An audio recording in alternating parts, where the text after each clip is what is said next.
In this tutorial, I will show you how to make a ripple bracelet. This sample is 7 inches long and consists of over 175 rings.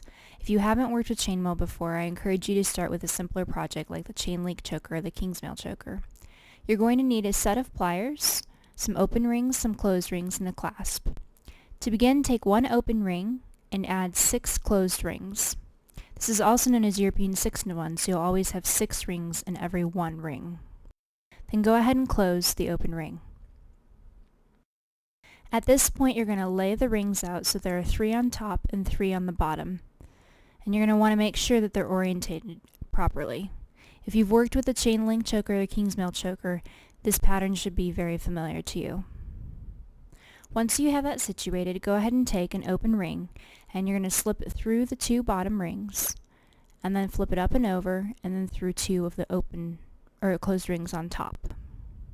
At this point, you're going to add 2 more closed rings and then you're going to close the open ring. Now you're going to repeat the process by laying the rings out, again in a proper order. Flip the top ring down and situate the back rings. And then you're going to take another open ring and again through the 2 closed rings furthest on the right, flip it up and around, and then through the 2 on the top. At that point, you're going to add 2 more closed rings and you're going to close.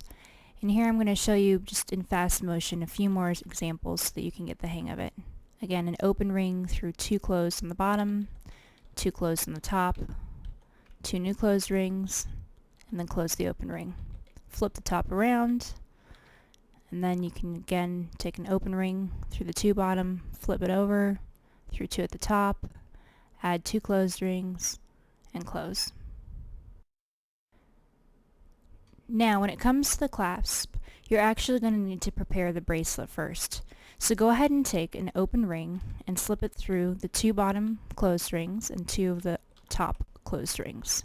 You're going to close this ring without adding any additional rings. Now you're going to take your smaller open ring and you're going to slip it through that new ring we just added to the chain. You're going to slide on the clasp so that the little ring is going through that larger ring we just recently added and the clasp ring.